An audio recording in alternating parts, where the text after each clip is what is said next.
Alors dans les yeux d'un Français, je dirais que le Belge, déjà, il est un peu bête. Il est un peu bête, il parle avec des... Ah, les idées reçues sur les Belges. De l'autre côté de la frontière, ils ne mangeraient que des frites, ne boiraient que de la bière, voueraient un culte à une drôle de statue. Manneken Pis, c'est le symbole de la Belgique. C'est vrai qu'avoir une petite statue qui fait pipi, comparée à votre tour Eiffel, on n'a pas l'air malin.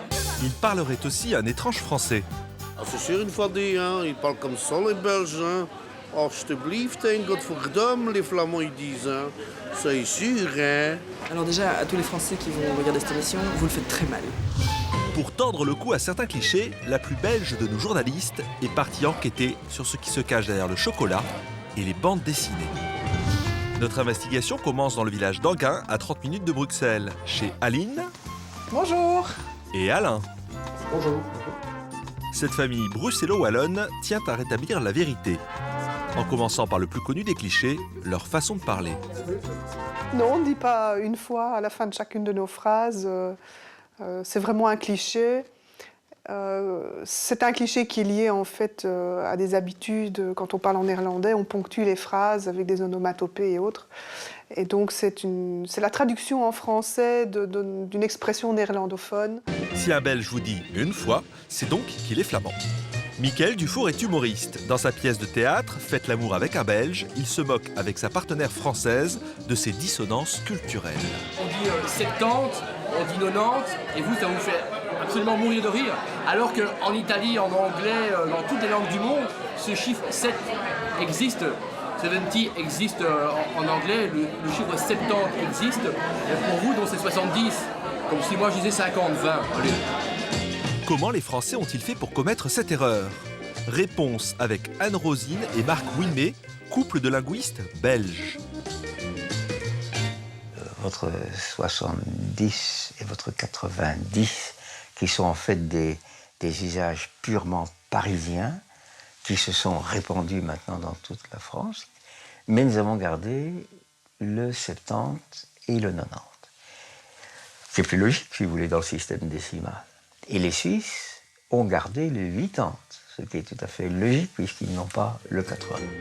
Un autre exotisme linguistique moins connu saute aux oreilles dès qu'on franchit la frontière. En France, on vous demande « Pouvez-vous me donner l'heure ?» Le Belge lui dira « Savez-vous me donner l'heure ?»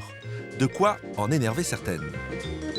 En tant que Française, quand il y a quelqu'un qui dit est-ce que tu sais me passer le sel, la première réaction, même si on sait que ça veut dire est-ce que tu peux me passer le sel, c'est oui, bien sûr, je sais, je suis pas bête. Et pour finir, tu sais ou tu sais pas? Je ne veux pas, c'est pas pareil. À chacun sa façon de parler français. Deuxième cliché, pour les Français, le Belge serait un peu... Qui sont gentils, hein, aimables. Ils sont un peu limites parfois. Bah ils arrivent même pas à avoir un gouvernement quoi, donc c'est... Ouais, ça doit justifier quand même. Hein. On se moque d'eux gentiment. Voilà. Ils sont lents. Mais pas rancunier, à l'image de Michael. On va beaucoup chez vous parce qu'on adore votre pays. On parle pas comme vous et donc ça vous fait rire. Et vous avez l'impression qu'on ne comprend pas ce qu'on veut, donc vous pensez qu'on est un peu limite. Alors qu'on n'est pas limite, on est juste différent. Notre famille belge revendique cette originalité.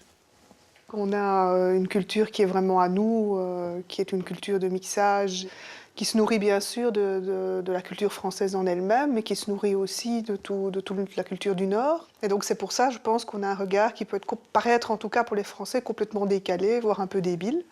Les Belges sont plus ouverts, plus généreux, quitte à passer pour des naïfs. Un caractère que l'on trouve aussi dans le nord de la France. Troisième cliché, la Belgique serait un plat pays.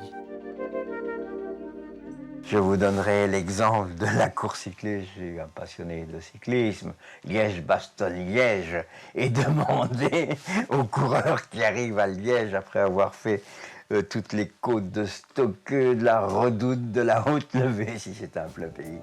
Marc a raison, la Belgique n'a rien à envier à son voisin, la Hollande. Et son plus haut sommet, une colline de 321 mètres, normal qu'on l'appelle les Pays-Bas. Quatrième cliché, le Belge ne mangerait que des frites. Vérification avec Alain et Aline. Au menu à midi, pas de frites. C'est purée et saucisses. Pourtant... Ah, il y a une friteuse, bien sûr. Mais on ne fait pas que des frites dedans, hein. On fait des croquettes aussi, des petites croquettes de fromage. Voilà, et des croquettes de pommes de terre. Bah nous, on ne mange pas que ça, on mange tout. Moi, j'ai des pâtes à l'italienne, il y a du beurre, il y a de la mayonnaise, évidemment pour les frites, hein. Faut pas oublier. Notre enquête se poursuit dans la rue, c'est là que l'on mangerait le plus de frites. C'est notre aliment de base. La d'autres cultures, c'est le maïs, le blé, nous, c'est la frite. Moi, je fais attention à ma ligne, mais bon, moi, j'aime les frites comme tout le monde et une fois par semaine, j'en mange, quoi. Je mange les frites tous les week-ends, le samedi et le dimanche. La frite, ils en parleraient pendant des heures. À la base, on commence avec une pomme de terre. La vraie pomme de terre, c'est la binche. Vous avez déjà entendu? La binche, donc c'est une pomme de terre qui est ferme, où il n'y a pas trop d'eau et qui n'a pas de sucre. La frite belge serait presque diététique, c'est sans compter l'inévitable sauce.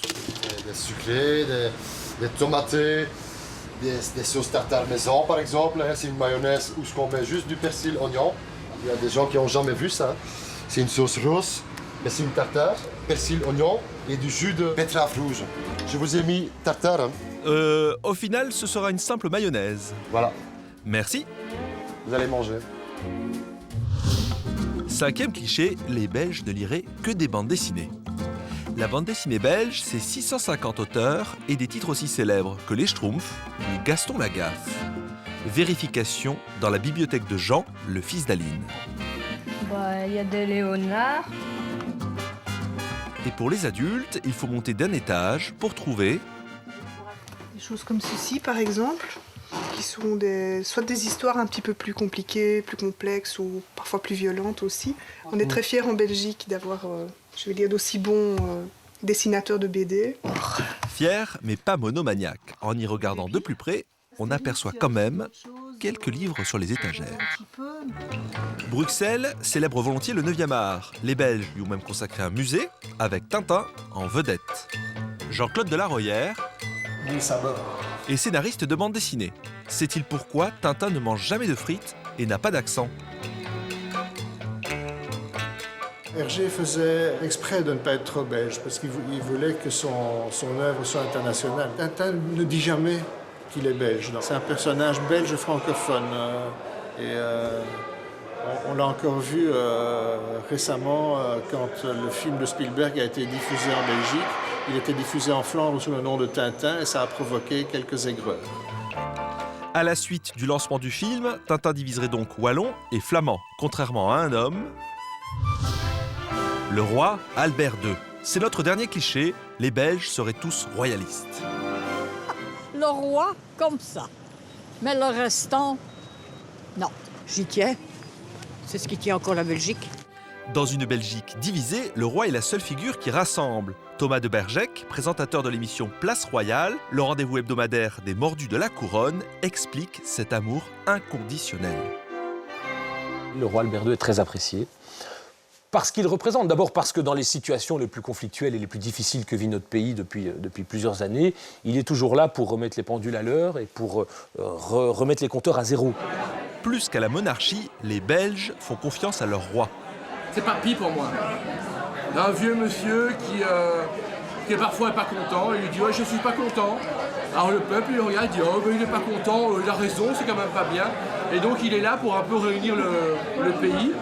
Pour Michael, Français et Belges ne seraient pas si différents.